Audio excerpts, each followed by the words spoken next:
All right, well, let's go ahead and jump right in. Happy Cinco de Mayo, everybody, and Taco Tuesday. Crazy how that falls on the same day this year.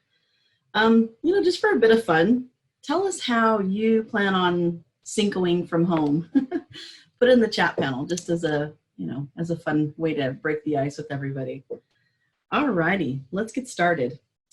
Thanks for joining me today for the second in our series of AV++ webinars from MAD Systems. Today's webinar will cover audio ambiances and immersive environments. I'm Brandy Alvarado, Business Development Manager for MAD Systems, and I'll be one of your hosts today. Also joining me later is Jessica Bill, who will provide a live demo of our audio and immersive experiences later during the session. Just a bit of housekeeping. Oops, excuse me, just a second here. There we go. We welcome all of your questions today, and if you will, please put them in the Q&A or chat panel. We will take the last 10 minutes of our session to address those. For those of you who are unfamiliar with MAD Systems, we are an award-winning technology company specializing in audiovisual systems integration and interactive exhibits. We use the latest technology when designing AV systems, using non-proprietary equipment whenever possible to create long-lasting and easy-to-maintain technology for museums, visitor centers, and theme parks. Our extraordinary toolkit goes well beyond the basic needs of AV, and our fully equipped mechanical workshop allows us to produce exhibits from simple support structures to complex devices such as ORIs, earthquake simulators, and moving mechanical special effects. So let's jump right into the meat and potatoes of this webinar, creating audio ambiances. If you joined us on our last AV++ webinar, you got a sense that MAD Systems is highly inventive. And one of the areas we excel at is in creating spatial audio or 3D audio experiences. Let me tell you a story of why that's so important for us. Some years back, Maris, one of our founders, was working on park control for Disney Paris. His office was located in the Small World building. He tells this story much better, I assure you, but in essence, hearing that annoying sound loop for months on end will make anybody a bit mad. And as you can well imagine, it also reinforces the concept that audio tracks should never be looped. There are a number of modes, monophony, polyphony, and if you've studied audio, there are a number of others that we won't get into today. What MAD's created is another mode that randomizes using multiple audio sources running at once. Short loops and sound bites of various lengths meshing together. You never get the same soundscape twice. No more boring sound loops like those you'll find at that rainforest or Small World place. We liken that looping audio to nails on a chalkboard. We prefer to create unique soundscapes for our clients by randomizing sound bites because it creates a shared and unique experience. Let me paint a picture for you of how this works and how this will sound. You're standing in a forest and listening to what's going on around you. It's quiet, but there's wind in the trees. In order to simulate this, we'll take a 3-minute loop of wind and tree sound and loop that. We then take a second sample of wind and trees with a length of 3 minutes and 1 second. Then we take this loop and the loop of the same time as the 3-minute loop. The repeat cycle of just those two samples is about 180 minutes or 3 hours. We then add 2 loops of babbling brook, one at 3 minutes, 2 seconds, one at 3 minutes and 3 seconds. You'll see where this is sort of heading now. The overall loop length is huge, and provided the sounds are subtle, you'll never know. Now we take a few hundred or a few thousand animal sound samples. Let's take a woodpecker pecking. Tell that sample that you want to hear it no more often than once every 5 minutes, and no less often than every 10 minutes and 3 seconds. You'll now have a woodpecker turning up every once in a while. In the case of a stereo unit, now randomize the position, say between mostly center and hard right. And on top of that, randomize the volume between 20% and 90%. And now that woodpecker appears in various positions and at various distances. Now say we have 20 howling coyote samples. Instead of telling them each to behave in a certain way, we're going to group them, and we'll say that we want to hear a coyote howling between 4 and 8 minutes, somewhere between hard left and center, and volumes at 10 to 100%. And that's how we rapidly and simply build up a complete, complex, and always varying soundscape. With all this going on, you can also have a bear growl, say at no more than 10 minutes, when someone walks past a cave, or as they're picked up by a motion sensor. You can also have a docent kick off a narrative about that environment, or press a button on their smartphone and have a Sasquatch jump out from behind them. The possibilities are really endless, and you can play a lot. We will show you the unit during our live demo with Jessica, but know that this can be docent controlled or kicked off by motion sensors to add a narrative or story over the top of the soundscape. Picture Civil War battlefield like Jamestown, for instance. A cannon could be kicked off by a motion sensor, or you could hear a narrative over the top of the battlefield soundscape. Another idea to create a shared experience is through our tool called Dormouse, where you and your family wear headsets. Not VR, but rather an inexpensive disposable type headset. So as you and your family walk through the battlefield, you encounter the same experience together. There are some inexpensive headsets that you can find now that are under $1 and can be used and disposed of or sanitized nightly. Other ideas that come to mind besides a battlefield scene are perhaps a beach or cityscape scene or a rainforest. Use your imagination. I should also mention that all units have text-to-speech capabilities, great for announcements. It can also greet VIP guests by name or offer them a personalized message. It also has voice over IP interface, a great built-in feature for paging. We also have a Liberty audio unit that is micro-miniature, mono-stereo, multi-channel audio device with an output built-in stereo amplifier. It can also have triggered or loop playback and randomizing soundscape functions. No cables other than the power cable required. The audio replay unit will tuck into the set work. But the difference with this is that it's based on non-proprietary equipment and has a 30-watt stereo amp built in and is wirelessly controlled. We liken this randomizing to an Atmos experience. Most of you have heard of Dolby Atmos or have experienced it. It is an amazing system that allows you to dynamically locate audio in a space. You set the angle between 0 and 360 degrees and an azimuth between 0 and 90 degrees, and the audio appears. One of its strengths is that it can deal with any huge number of different speaker setups, as it knows how to do the math in real time to create, say, the sound of a bell in the distance at 75 degrees and 20 degrees up from the floor in real time, and independent of speaker configuration, as it calculates that for your system. Now for us, the incredible achievement is actually not necessary. In our environments, we know where the speakers are as we design the systems and install the speakers. We've designed for a final speaker setup. Our system can do all that. We can set the angle and the azimuth of where we want to have that sound appear and have all that flexibility that is needed to do all of this. But we do not need to move the speakers. That is what allows us to create a low-cost version with all the flexibility that you could ask for. And our edit suite is set up to do exactly that. We can even output an Ambisonic version of the presentation that would go into your venue so that you can hear something close to what it'll sound like in your venue when the edit is done. The speakers are mounted and the system comes alive. The difference is ours is specific to final speaker setup, where we design for one fixed set of speakers. Dolby's adjust in real time and has a considerable price tag. Although not dissimilar, and Atmos did not drive our development. We want to give you a sample of how our 3D audio sounds, so please check your inboxes tomorrow for a few sample links we've created of an Ambisonic demo. Be sure to wear headphones when you listen in for optimal experience. That now wraps up the audio ambiances portion, and we'll move into immersive now. In the wake of COVID, we asked ourselves, what next? How can we move forward into a touchless environment? One way is through creating immersive environments. When we think about immersive, people tend to gravitate towards using VR, AR, or MR. And given the state of our health, we think that that's not the way that museums, visitor centers, and entertainment venues should move forward.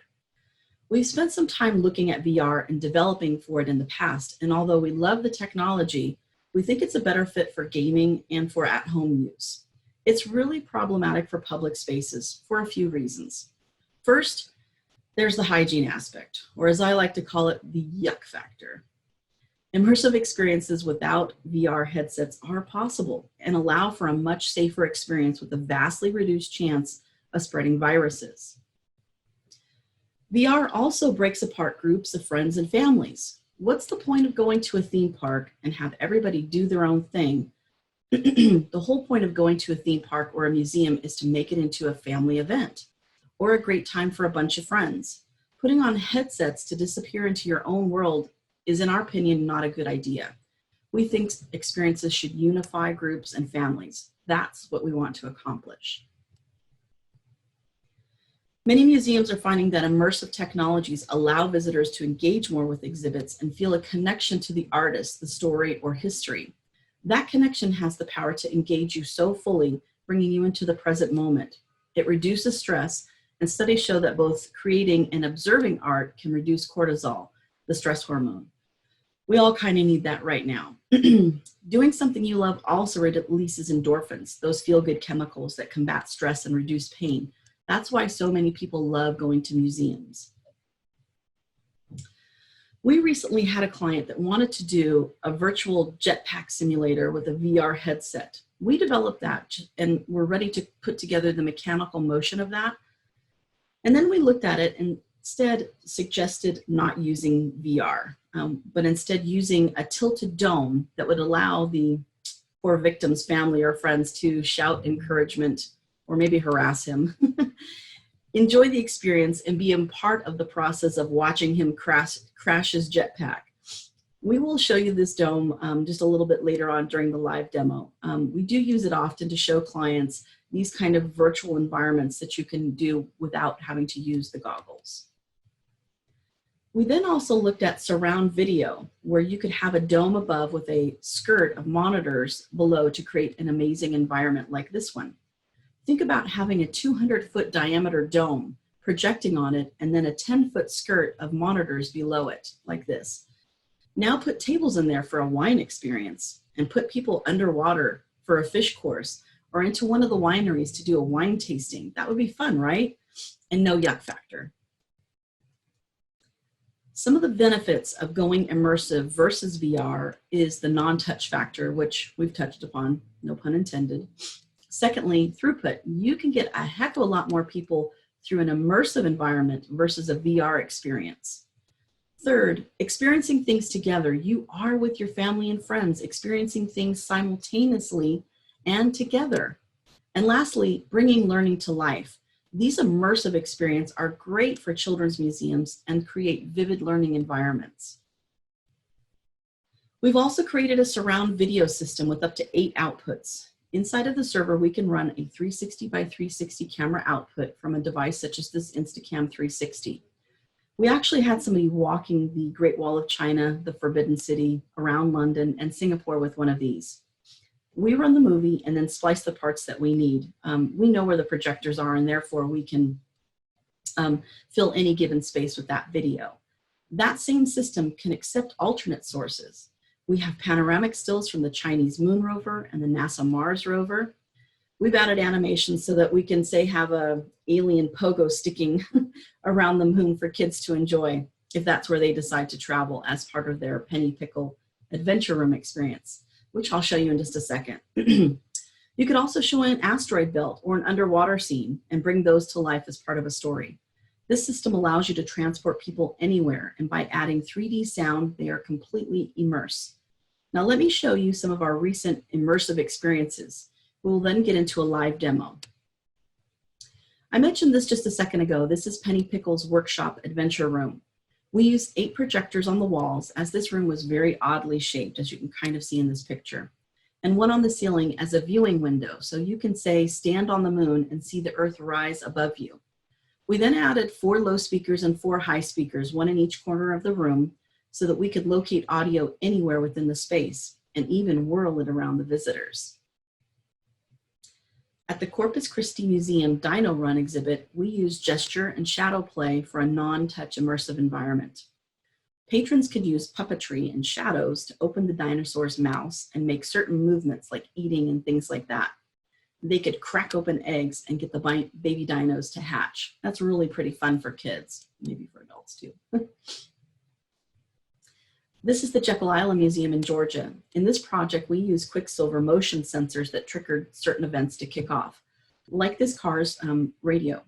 When patrons get inside, this car's radio is kicked off, And when they turn the dial, the station plays 50s era tunes and the dashboard lights up. Imagine other scenarios where you could use motion sensors to trigger certain effects and events with audio, video, or both. And sadly, this will unlikely reopen as it is a VR experience. We're looking to create a better experience without headsets post-COVID for this project. Matt's contribution to this was the spatial audio portion of this experience, making visitors, various characters rather, come alive and speak from various places within the march. Patrons are getting to listen to the march in real time as a first-person experience. I'm going to hand this presentation over to Jessica now, and she's going to show you a live demonstration of our audio and immersive experiences. After that, we'll meet back here for the Q&A, so please remember to use the Q&A or chat panel to pose your questions. Take it away, Miss Jessica. Hello, everybody, and welcome to Mad Systems. My name is Jessica, and I'm going to be leading you through the live demonstration portion of today's webinar. If you guys joined us for last week's webinar, then you'll recognize the Mad Systems lobby where I showed this 84-inch monitor that LG helped us out with. We're going to be doing a webinar next week on some touchless technology, and this is going to be one of our demonstration stations. It's a touchless touch screen that we've been working on. So that's a sneak peek of what you'll be getting next week. And thanks again to LG for helping us to set up this great demo station in our lobby.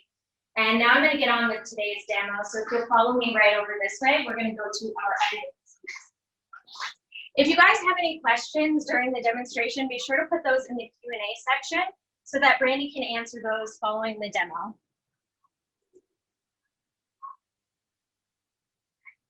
In here, we have our 8K capable editing suite.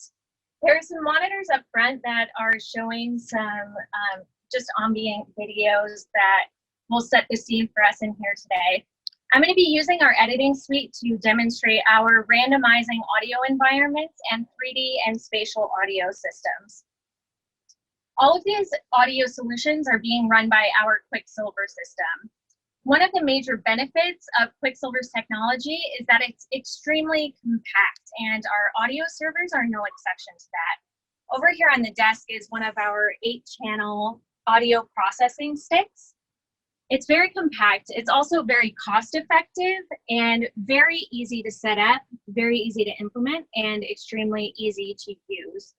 All of our audio servers are wirelessly controllable and updatable. So since the audio servers are compact and also wireless, they can be installed locally within the exhibit environment. All of the media is stored internally on the SD card, and you can store multiple soundscapes on the same SD card. So that's going to give you greater flexibility for your environment. Say if you wanted to run one soundscape during the daytime, and then you could switch to another soundscape to run at night. We can switch between any number of soundscapes with QuickSilver's audio servers.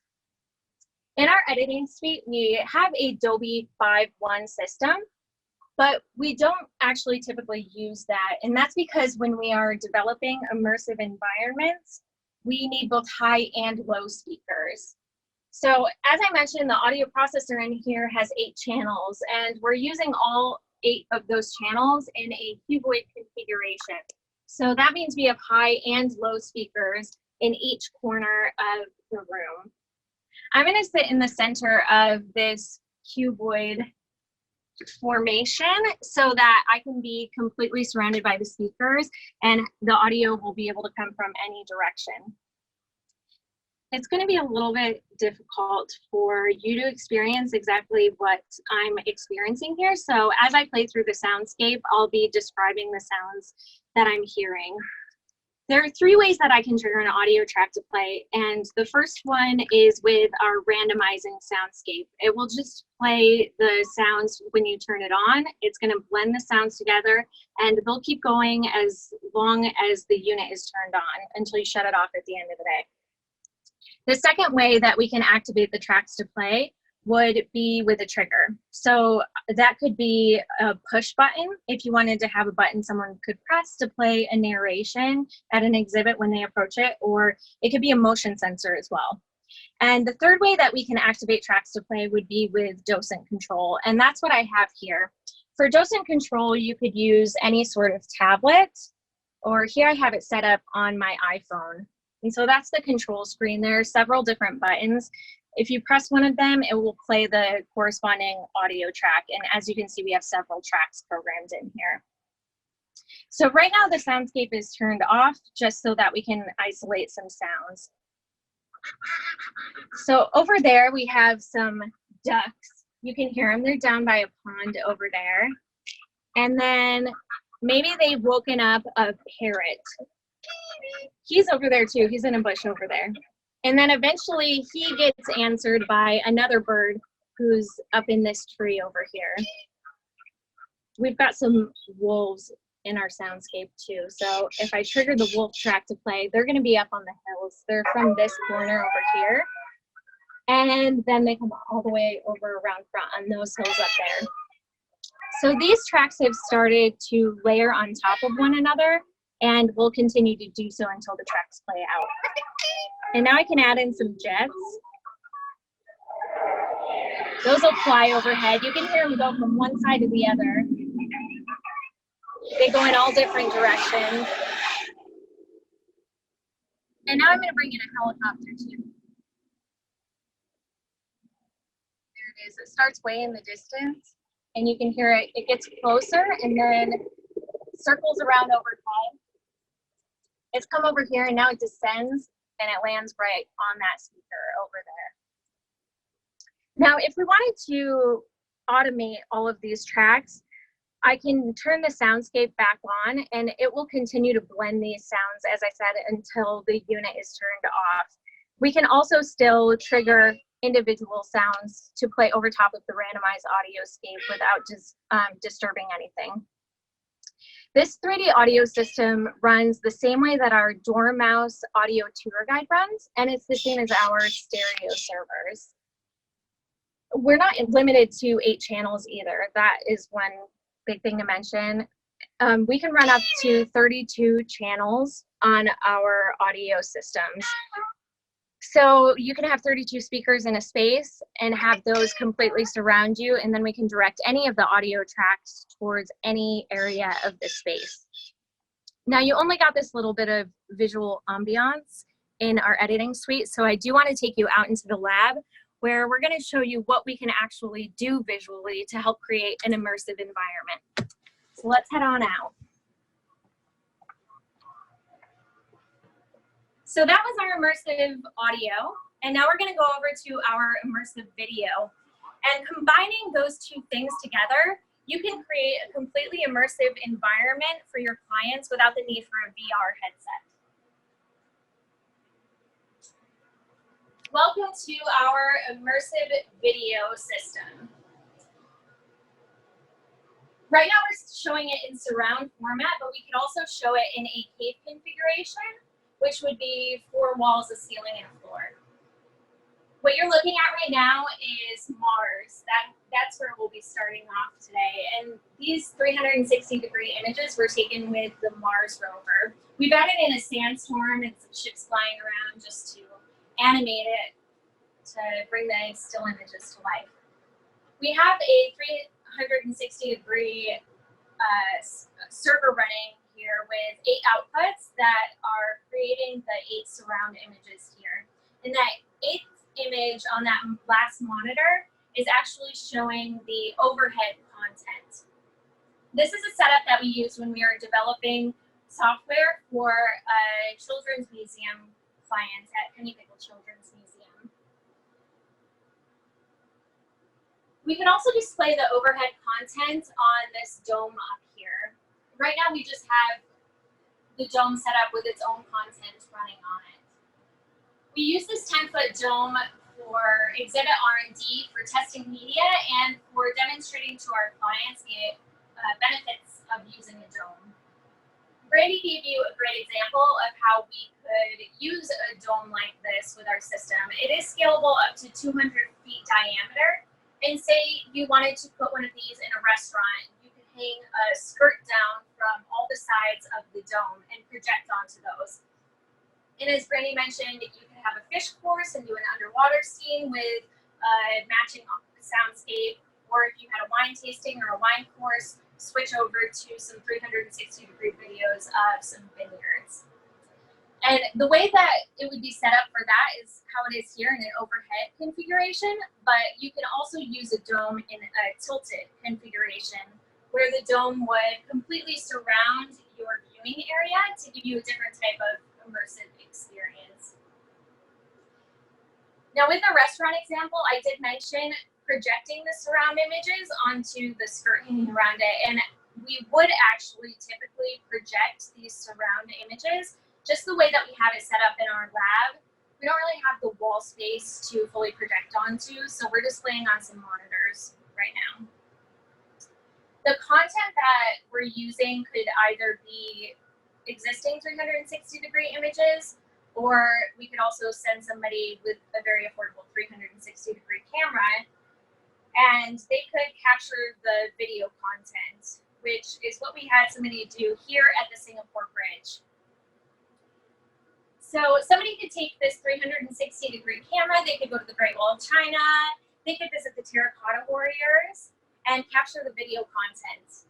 And then what our system would do is take each piece of video and tell it what we want to display where.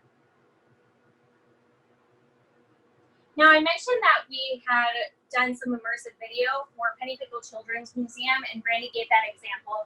And it's a great demonstration for you to show you what we did for them. We set up an exhibit that allowed visitors to do some time travel, and during periods where they traveled from one place to another, we had some interstitial video that played. So this is part of the travel video that we used. And now we're going to land on the moon. Here we have some 360-degree images that were taken by the moon rover, and we've added fun bits in, like that alien who you just saw pogo sticking over there. Obviously, he's low gravity pogo sticking. That's a moon rover that's traveling over. He eventually disappears into a portal over there. Got some moon cheese, a ship flying by. Some aliens pop up in and out of here, and astronauts get beamed up. And here's the time travel portal that we just traveled through. And then again, that last monitor over there shows our overhead content. So if you were to look up, you would be seeing the Earth right above you. And now we're going to travel again. Oh, there's the Earth right there. That's the overhead image you would see. And now we're traveling again. Here's another interstitial video. And this time we're going to land on an asteroid belt. So again, we have some animations in here, some fun things going on, aliens. We have our overhead content displayed on the last monitor again. And now let's travel one more time. This time, we're going to travel all the way to prehistoric Earth. Here we've landed 3 million years in the past, and we found ourselves completely surrounded by dinosaurs. But I think that we better head back to the year 2020 so that we can get back to our Q&A. I want to thank you guys again for joining me for our immersive video and audio demonstrations. Do be sure to come back for our future webinars so that you can see more of the demos in our math lab, especially next week. We're super excited for that one. It's going to be all of our touchless technology solutions that we're setting up. So for now, we're going to go back over to Brandy. Thanks, Jessica. That was awesome. We're going to go ahead and, excuse me, move into the Q&A portion of our demonstration here. Let me go back and share my screen really quickly. Apologize for that little delay. We are going to have Maris join us for the Q&A portion of this. So again, use the chat panel or the Q&A box located either at the top or the bottom of your screen, depending on your configuration. And again, we'd love to hear about how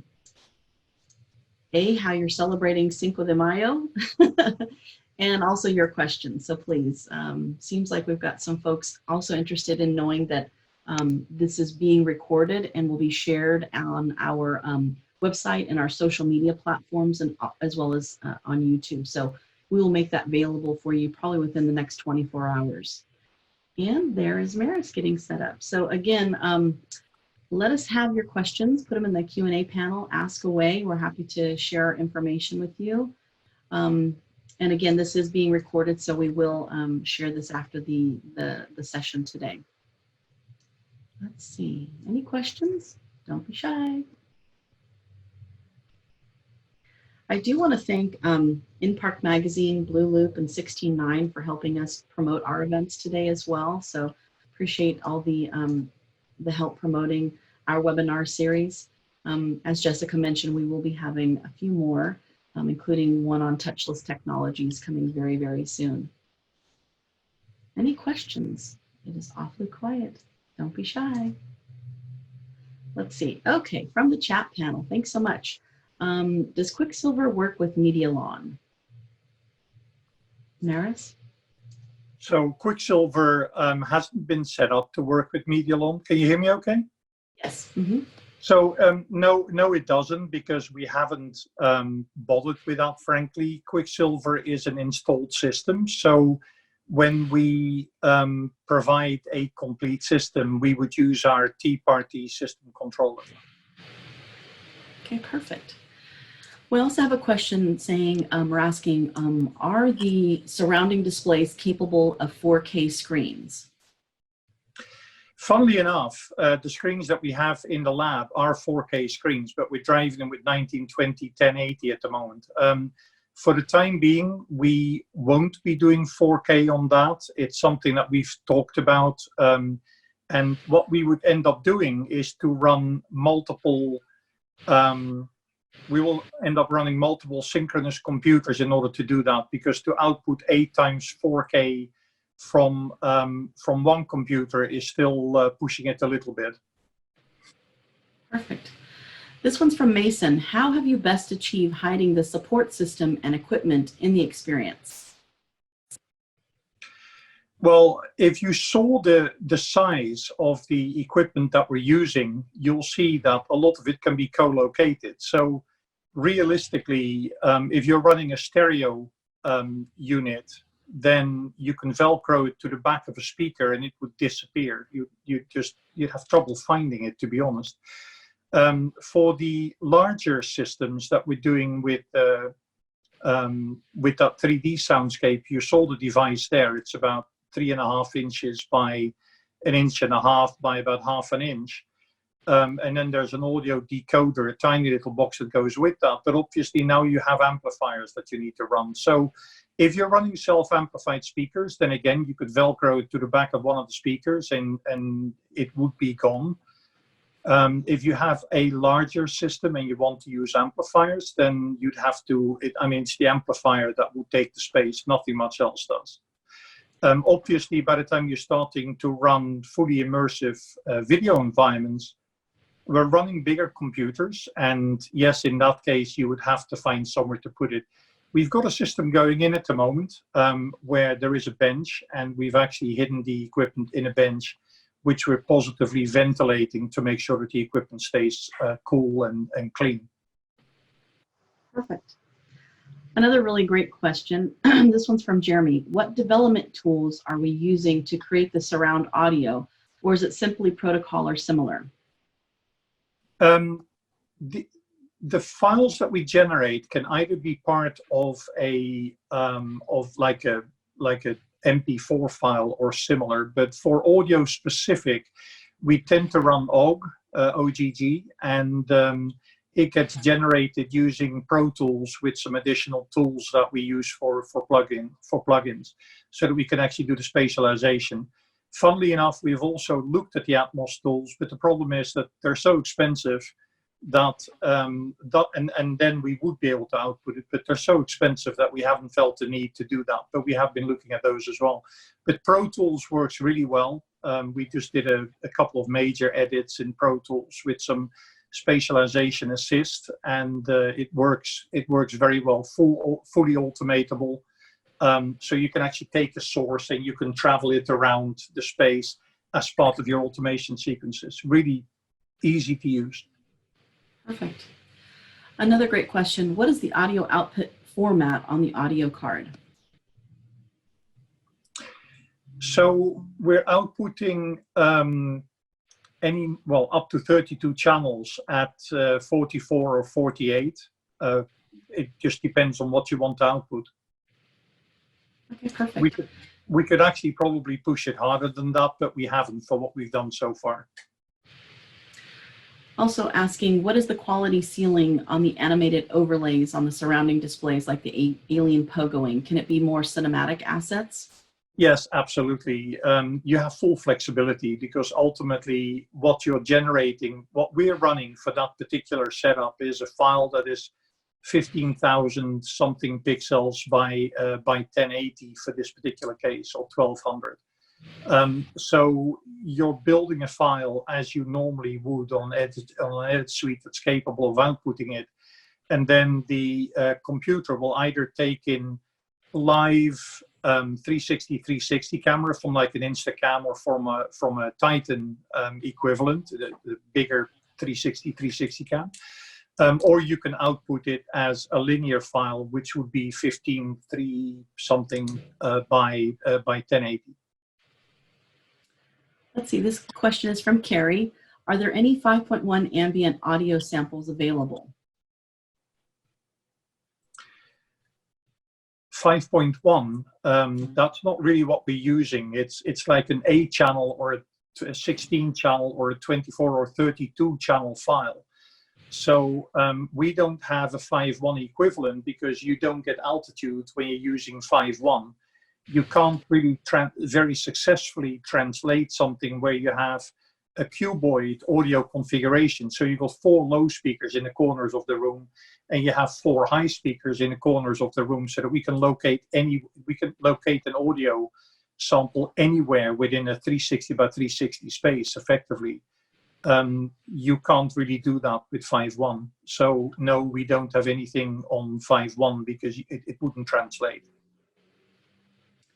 A great question. Can you share some more of the tech info for the audio player, i.e. how the outputs are presented, for example?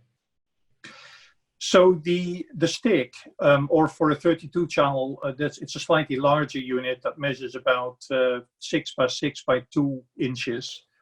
Oh, that was Ross. Hey, Ross. Call it 15 by 15 by 5 centimeters, something in those kind of area. The output come out on small 8-channel output devices. So they come out as USB from the main stick and then output onto audio devices that we provide as part of the system. So they come out in groups of 8 channels. Perfect. Yes, Gil, we are recording this currently, and it will be up on our website very shortly, as well as our social media channels, so stay tuned. You'll also get a link to this after the webinar. I'm going to head over to the Q&A panel. This is from Keith. I'm not fully versed in QuickSilver. I thought that 8K monitors require local servers, hardwire within 10 feet. So I understand that from a recent project. So how does QuickSilver's Wi-Fi work with 8K? So we don't stream any video information. All of the servers are located locally normally they're co-located with the monitors. So there's these tiny little sticks that we Velcro onto the back of monitors or projectors. They're co-located with projectors. And all of the content is kept local. So we don't want to stream because the inconsistencies and misbehavior, it's just not to the point where we'd be happy doing that for a large number of channels. So the only thing that we're transmitting over the Wi-Fi during normal operation would be commands to play and stop and pause and change volume and do all of the housekeeping kind of thing. And then the only other thing that comes over the Wi-Fi is updates. So if there is a different file that needs to go to the player, then that would normally happen outside of hours. So the T-Party show controller has a facility built in whereby at the end of the day, as it's turning the system off, it'll keep certain peripherals on if we know that they need to be updated. So it will say, hey, you off, you off, you off. Hey, you stay on for a minute. You off, you stay on for a minute. Here's your new content. It'll then download that content while we don't care about the Wi-Fi bandwidth and speed of response. And that is, at the end of that process, the peripherals are then turned off. So we're not streaming anything. It's not the way we want these systems to work at this point. Maybe later on at some point, but not right now. Okay. Andy's asking, with respect to our spatial audio, are you achieving height by effectively having 2 times 5x1 setups and panning between the two? You can think of it that way, yes. I mean, it's certainly possible. What we're doing in the lab and what we've done in the past on setups is we're actually using 8 speakers. So if you had a narrative channel that you specifically want to locate out of 1 speaker, then you could run 2 times 5x1 separated by 8 or 10 feet in altitude. So you just overlay them. Or you can just put 4 speakers at the bottom of the room, 4 speakers at the top of the room, and you could add 1 more speaker at the front of the room, or add a bass speaker, or add 20 more speakers if you wanted to in specific locations. That's the flexibility of the Liberty audio system. 32 channels. Put your speakers anywhere, and then within the edit suite, you tell it where the speakers are. And at that point, you just tell it where you want the audio to come from, and it virtualizes that whole thing for you. So literally, you give it an angle on the floor around you, and then you give it an azimuth. In other words, where do you want it to come from in height, and where do you want it to come from in terms of surround? And the system then takes care of the rest. Awesome. This one's from Mr. John Mayberry. It seems you've revolutionized the museum experience. Thank you so much for saying that. It's not your grandma's AV, right? Where can I listen to this and see it in detail? If you get in your car, John, and you drive over, you can come and listen to it anytime. Yeah, we're in Orange. Come see us. We're in the city of Orange. We have a funny question from Andy. What's an inch? Sorry. 2.54 centimeters or 25.4 millimeters, guys. Come on. There you go. don't do that to me. Actually, I have to say, having been born in Holland, I started in metric. Then I moved to England, where everybody was an imperial. While I was there, they decided to change over to metric. And then when I moved to the States, I was back in imperial again. So I'm pretty comfortable with both. Oh, let's see. Here's one from Dave. In the immersive video demo, were the overhead projectors being used, and if so, how? The overhead projectors were being used separately. We do have a possibility. You can go to hell, Graham Owens. I saw that too. That's why I'm giggling. Sorry, I saw that flash past as I was talking about it. The overhead, the dome is running separately. So the way the dome configuration is set up here in the lab is that it has an input that allows us to feed it with a 4K signal to feed the dome with separately. So we're currently looking at a project where we're synchronizing the 8-channel surround server, the video surround server. We're synchronizing it with a 4K server, which we're feeding into the dome, so that we can actually have simultaneous video on the dome and on the full surround and synchronize the two. So that's currently being worked on. Awesome. Let's see. What is the range of complexity a fully immersive project can have? As in, what is the simplest to the most complex you can make an immersive audio project with your existing technology? Well, that's kind of an interesting one.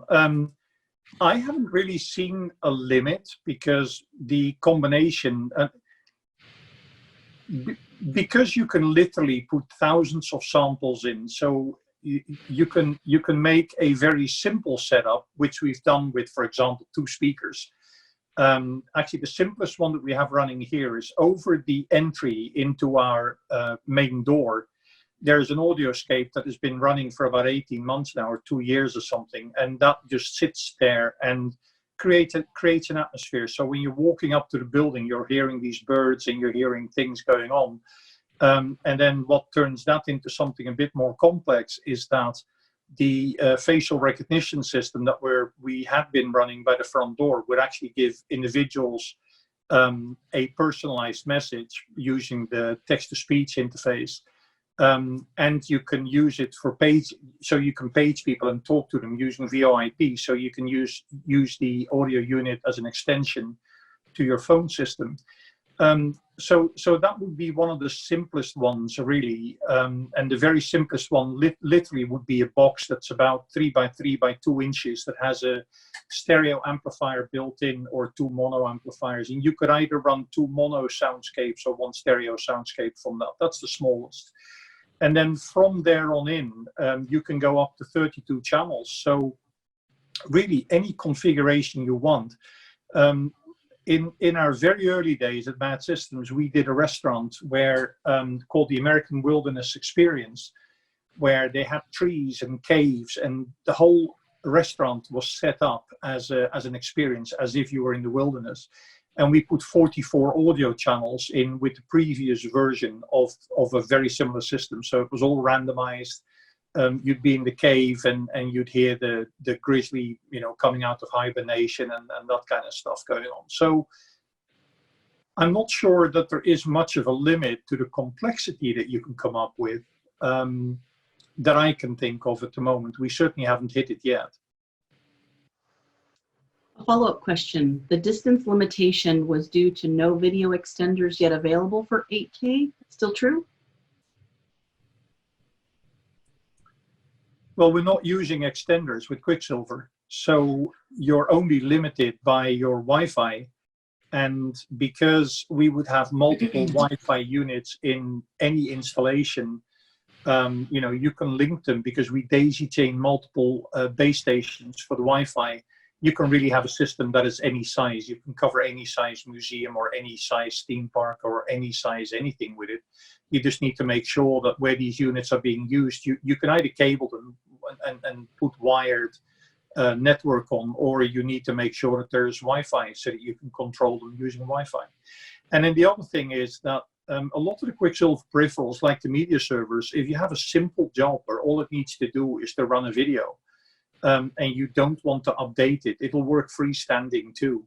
So the key with QuickSilver is that you're reducing costs by an enormous amount because you no longer have to put in conduit or cable for most installations, or the only thing you're really running is one Wi-Fi, one connector to some Wi-Fi peripherals, but that's about it. And that saves you that whole architectural interface, and it saves you having to worry about phasing because there's no longer any copper between anything and anywhere else. So you don't care about power phasing in your venue. So there's enormous savings to be made by not having extenders because we just don't need them. Yep. Let's see. This one's also from Andy. What's the latency when capturing live 360 footage into your system from an Insta360 camera? And can you define the frustrum of each display from the 360 media? Sorry, can I describe the what of each? The frustrum is the word, F-R-U-S-T-U-M, of each display. Maybe there's a better word for it. So there isn't anything that happens between the Insta360. So the Insta360 or the Titan camera, whatever you're using, or a Titan camera mounted to a drone for all I care, you take your footage and you would then bring it into our edit suite to prep it. We convert it to an appropriate format, and then from the Insta360 or the Titan, the whole file is ran in the server, and we slice the bits that we want to show on individual monitors or individual projectors. And all you need to do is you need to tell it how many pixels you want on each one of the displays, and where you want that located. So you can have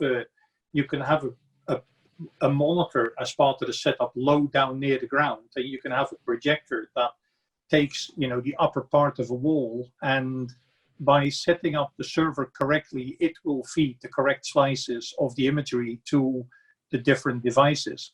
And there isn't really any delay that happens in that process. I mean, in the order of a frame, frame and a half while you're running it, but the audio can be fully synchronized with it. So you wouldn't notice any delay, but it's not a live system. It is meant to be a replay system.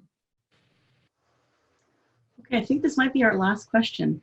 Question is, how much does the 8-channel audio player cost? And secondly, how much do the video players run as well? So we haven't really been talking about costs because we're only providing QuickSilver as an installed system. Let it suffice to say that our media servers are the lowest cost, best value out there, bar none. That the audio units are very much in that same league. So the cost of a QuickSilver system is low compared to just about anything else out there. And when you combine it with the additional savings on infrastructure, it becomes an amazingly worthwhile effort. But we're not giving pricing out for individual devices. There's a reason for that I'd happily go into, but it is related to the fact that ultimately we will be selling components, or someone, not us, will be selling components, because we as a company are an AV company. We're not very well set up to sell components and support them.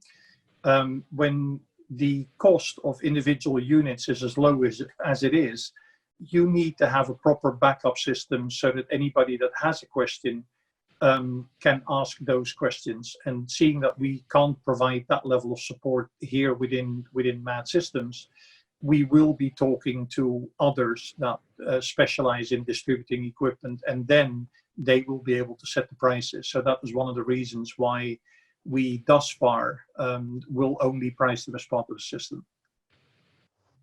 Perfect. Well, that is all the questions, unless there's something else that anybody wants to ask. At this point, I just want to thank Maris for being here for the live Q&A and for the demo, of course, our handy dandy cameraman. And this webinar will be recorded, so please stay tuned. It will be up on our website and on our social media platforms very shortly. I want to thank you for joining us today for this very high-level overview of our audio and immersive experiences. Again, you can find us at madsystems.com, and this webinar will be recorded and shared very shortly. We also want to once again thank InPark, Blue Loop, and 16.9 for helping us to promote our events. Be sure to come and sign up for our upcoming AV++ webinars. Next up will be touchless technology, including a little bit about our facial recognition media delivery system, as well as our QuickSilver toolbox, including TrueCheck, Lifesaver, DrinkMe, Dormouse, and Caterpillar. Looking Glass Concierge and license plate recognition are also coming down the pipe, so stay tuned for those. We also have another webinar that is not part of this series, and we will be offering this to you as well, on how to reopen offices post-COVID. We'll show you a little behind the scenes of what MAD's prepping in our workspace and in other venues, and how to reopen a safer environment post-COVID. Thanks again for joining us today. Please feel free to connect with me on LinkedIn, Twitter at AVBrandy, or via email at brandy@madsystems.com. Until then, stay safe, and we'll see you really, really soon. Bye.